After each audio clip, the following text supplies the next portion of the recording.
Alrighty then. Hello to the BFOD squad. I have missed you guys. So welcome back to the podcast, lovingly known as Barrel Full of Daryl. Currently at episode 49. Woo! Well, you know by now, you have to listen to me as I discuss music, movies, and provide some mirth. Mostly via funky ass shit. Yeah. Okay then, here we go. Well, last week I mentioned a musical lyric. Desmond has a barrow in the marketplace. Well, stupid me, my entire life, I thought Paul was singing Desmond has a barrel, as in barrel full of Daryl. But that ain't right. He's actually singing barrow, Barrow, basically a wheelbarrow. Jeez. Please tell me I'm not the only one. Okay. Movie quote for you. We ain't got no radio. Tell you about that one next time.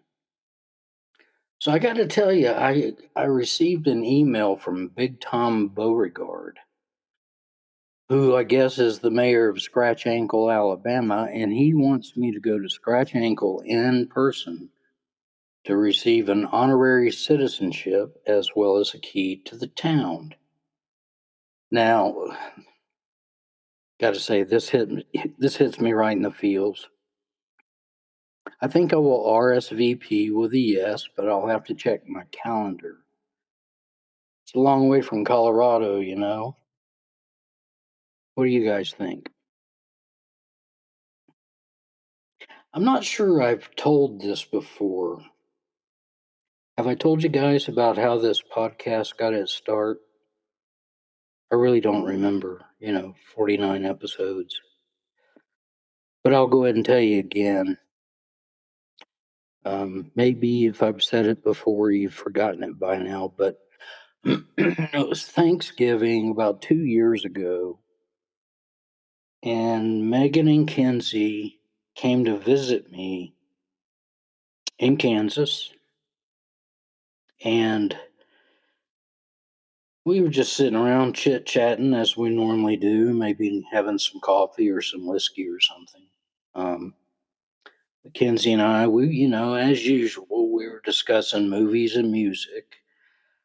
And Megan pipes up and says, "You guys need to start a podcast." And at first I'm like, no freaking way. My voice is terrible. But I kept thinking about it. And like, yeah, maybe so. And then my wife, Lisa, bought me a podcasting microphone. And I'm like, okay, I guess this might happen. But Kenzie, he had to opt out. He's a real busy guy. I can't begin to tell you. So I'm like, okay, I guess I gotta do this on my own. And been doing it almost a year now. And I will say that Kenzie and Megan, they're like my behind the curtain co-host. Every now and then live co-host, but they support me every week. Every week I get a review from Kenzie, and it's always nice to get it. It's nice to be loved. Okay. Music, music, music. Oh my God. So much to choose from. But I decided to get back into my time machine and travel back to 1969. This is when a band called War got together. in California. Now, they were originally known as Eric Burden and War, and the original lineup included 8 members, including Eric Burden. So the other 7 members, I think they're mostly all black and maybe one Latino. Great band, and I just feel like I need to talk to you about them.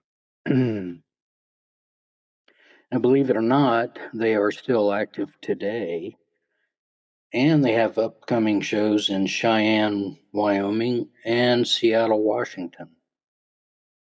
So if you're in those areas, you may want to check them out.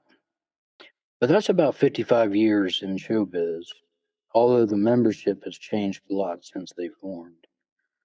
In fact, the only original member still in the band is Leroy Jordan.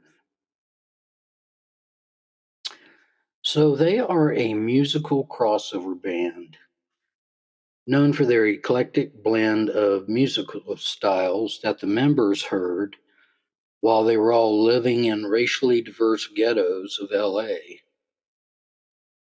Leroy Jordan stated that the band's goal was to spread a message of brotherhood and harmony. And I, for one, believe that they accomplished this goal. Now, Eric Burden, he was the front man for a couple of years.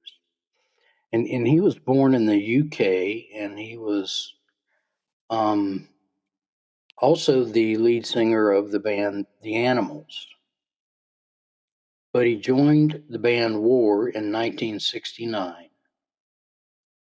In a 1971 concert, he collapsed on stage due to an asthma attack while on tour, and the band decided to carry on the tour without him. And he never came back. So they continued on without him, known as War. But the biggest hit that they had with Eric Burden was Spill the Wine. It's inspired by an accident in which Leroy spilled wine on a mixing board.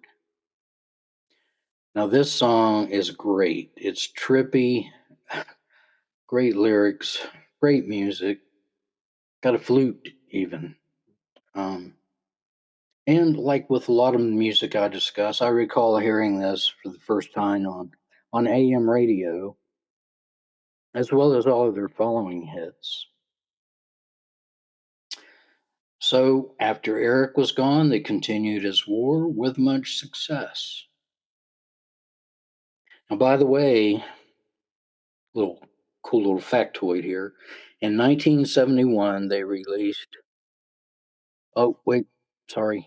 In 1970, they were performing in London when Jimi Hendrix joined them on stage and accompanied them for 35 minutes. This was Jimmy's final public appearance. He was found dead in his hotel room 2 days later. Yeah. So in 1971, War released their eponymous album, which had moderate success. But later that year, they released their second album, All Day Music, which gave them a hit song titled Slippin' Into Darkness, and it sold over 1 million copies. Excuse me. Now, in 1972, they released the album The World is a Ghetto, containing their second hit single, The Cisco Kid. Now, this album hit the top spot on the Billboard charts and was the Billboard Album of the Year for 1973, because it was basically the best-selling album of that year. Now these guys were rocking and on a roll. Cisco Kid, great song, great song. It does sound, it kind of has a little Mexican flavor to it. And during my doom scrolling, I saw a guy saying, "Oh, I always thought this song was by a Mexican band," and in fact, it's not. It's the band War. Now, in 1973, they had another hit song, Me and Baby Brother, from the album Deliver the World, which sold 2 million copies. Then in 1975, they released the awesome album titled Why Can't We Be Friends? Now, this gave them 2 more hit songs, Why Can't We Be Friends and Lowrider. I hope you've heard Lowrider. I hope you've heard Why Can't We Be Friends? But Lowrider is, I think it's pretty well known even today. Now, these 2 songs got a hell of a lot of airplay on the AM radio. And me and my friends, we would sing along while driving around in my Pontiac Le Mans. Yeah, those were the days. Didn't have any air conditioning in it, but that was all right. Now, the song Why Can't We Be Friends has great lyrics, such as, the color of your skin don't matter to me as long as we can live in harmony. And another lyric, I know you're working for the CIA. They wouldn't have you in the Mafia. Now, surprisingly, this tripped me out. I found a music video for this song. Again, we're talking 1975, way before MTV, and they must have made it just for fun. Picked up their little home camera and started filming everybody. Um, and in this video, which is available on YouTube, it looks like each of the 7 band members sings a separate verse, which is very cool. But the song Lowrider, God, it gets me every time. It comes on and I just got to crank it up. Um, Now, despite the band name War, all of their music is really upbeat, and you can really tell they had a great time making it.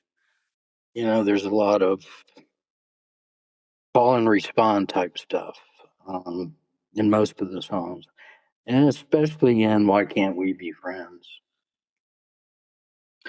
One music writer stated that their potent fusion of funk, R&B, rock, and Latin styles produced a progressive soul sound. And they've been called one of the most fiercest progressive soul combos of the 70s. Amen to that. So dial it up on my playlist and enjoy these awesome sounds and songs. If you don't know the band, I think you'll be pleasantly surprised, and these songs may become some of your favorites.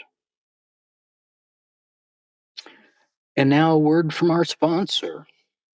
I'll be Bite Rack. Oh God. Well, hi everybody. My name is Sal Manila, and I am the owner of the newest and the only seafood restaurant here in Scratch Ankle, Alabama. Now, my wife Neela Manila is the head cook, and Lord of mercy, she cooks up a mean gumbo. But that ain't all we got. I'm taking a look at the menu up on the blackboard, and we offer fried oysters, fried shrimps, fried frog legs, fried mullet, and fried okra.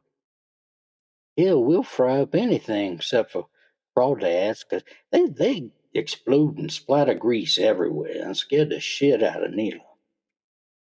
Now, if you got seafood allergies or if you're one of those anti-pescatarians, we also have fried squirrel legs and fried rabbit legs. Now, we always include a side order of cheese grits and white toast with apple butter. And we ain't licensed to serve alcohol, but if you want to sneak in your hip flask, we always look the other way. And we're about 2 blocks east of the Piggly Wiggly on Main Street, but we're around on the back side of the building, right behind Maggie Mae's barbershop.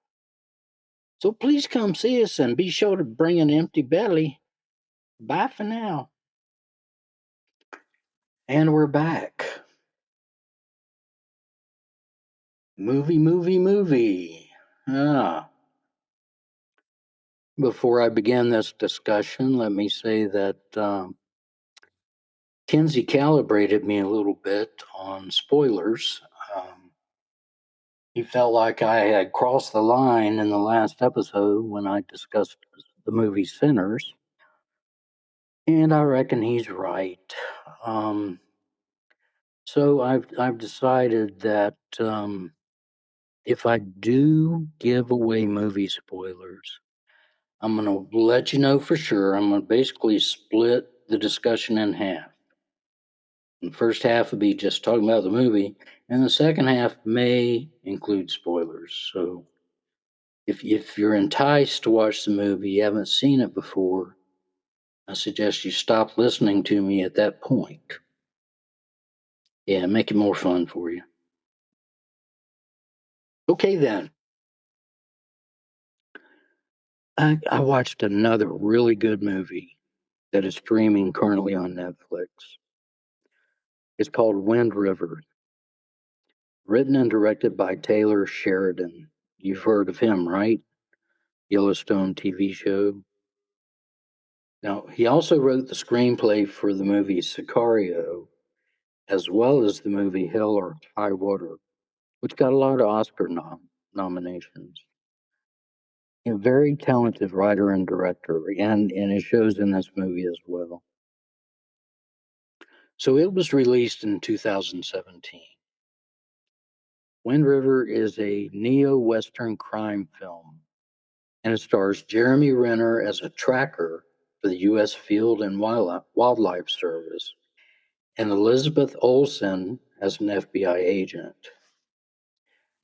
And together they are trying to solve the murder of an 18-year-old young female Native American. Now, the setting is the Wind River Indian Reservation in Wyoming, and it is in the dead of winter.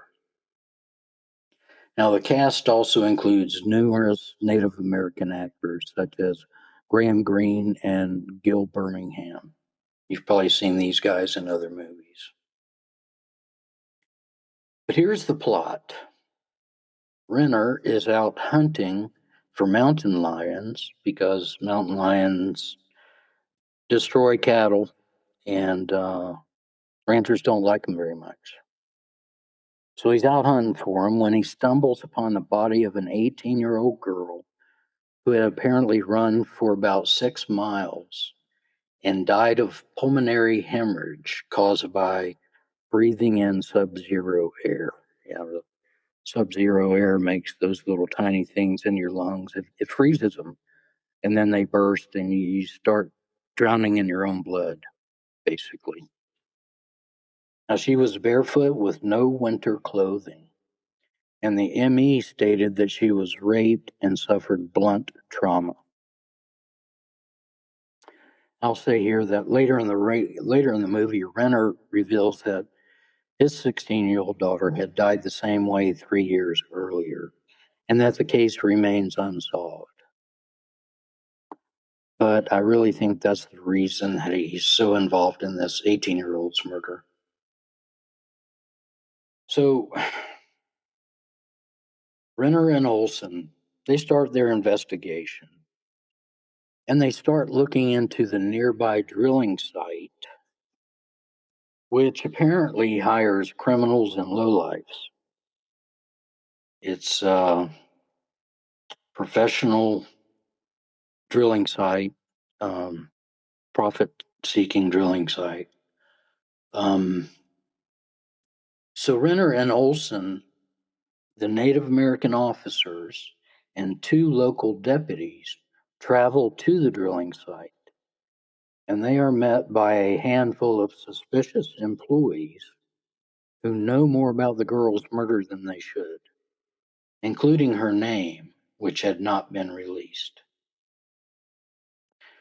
During this meeting, while they're having their discussions, Renner notices snowcat tracks leading away from the drilling site and he gets on his own snowcat to follow the tracks. And up on a near ridge, he finds the naked and frozen body of Matt, who is the dead girl's boyfriend. Well played by John Berthnall. So he finds it and he kind of freaks. Yeah, because that's the guy they're looking for down at the drilling site. Okay.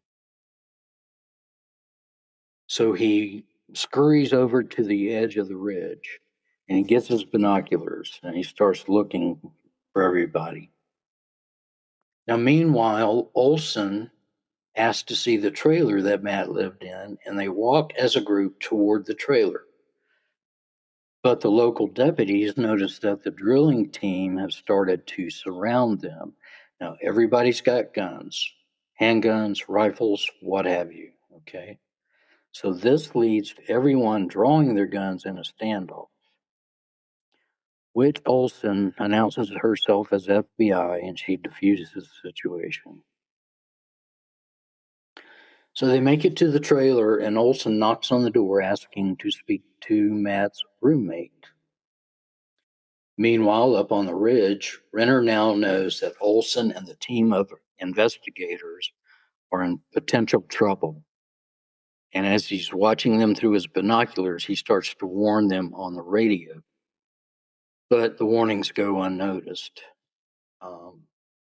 Olson continues knocking, and one of the men in the crowd, one of the driller guys, shouts, "Open up, Pete. There's an FBI agent knocking on your door."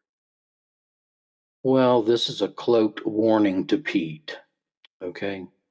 Pete is Matt's roommate, and he's the one in the trailer. So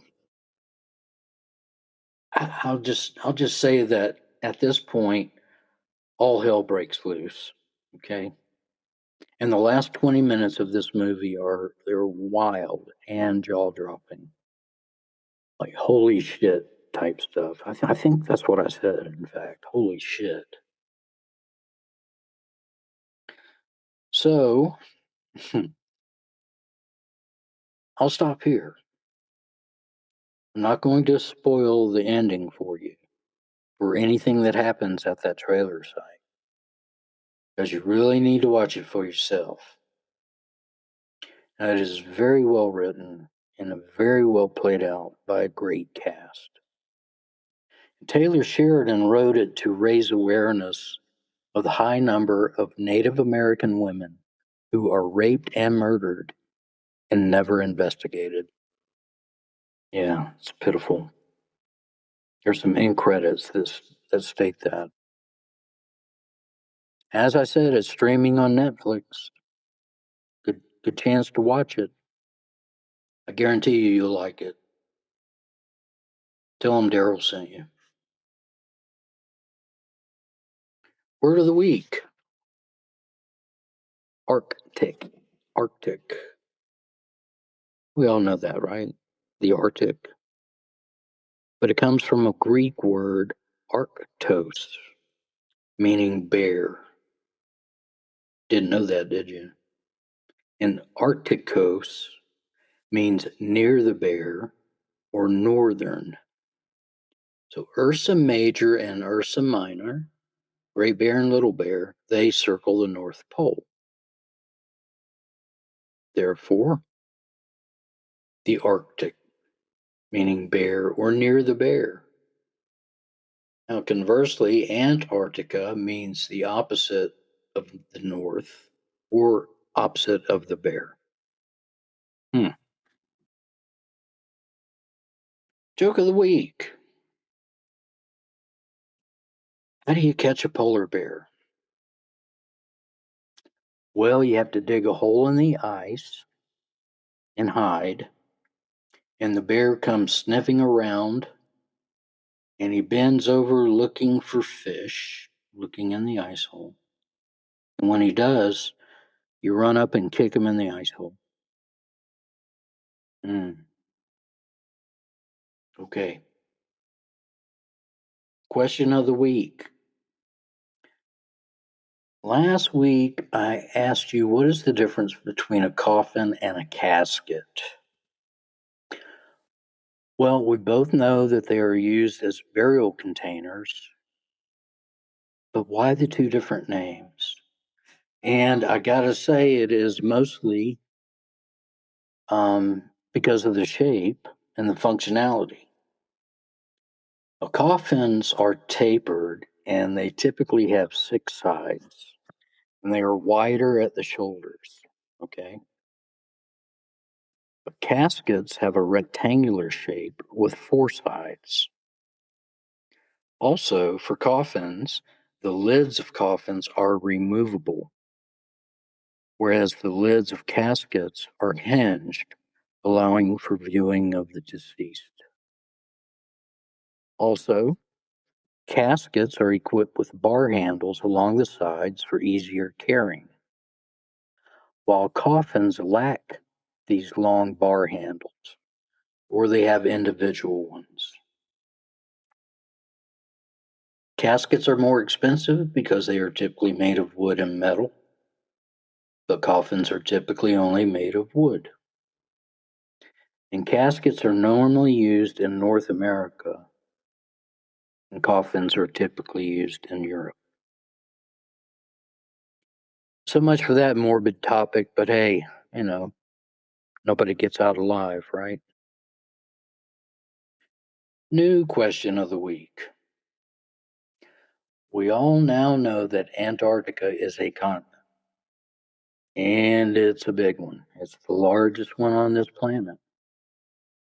And it happens to be where my constant listener, Electric Iguana, temporarily resides. He's a scientist down there. Antarctica is a continent.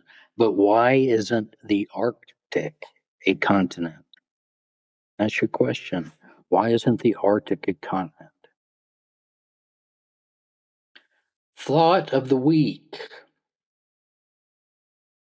So, you familiar with the band Dire Straits? Lead singer and guitarist Mark Knopfler. Well, he has a song called The Bug. And I just want to share some of the lyrics with you. And here they are.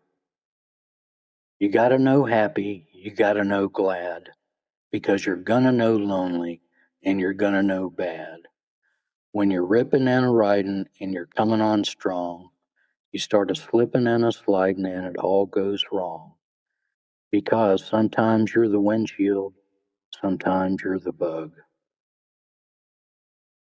Great lyric. I think I'll put that song on the playlist for you. So do not forget about the BFOD playlist that I've got hanging out there for you to listen to. Put some war songs on there as well as the bug.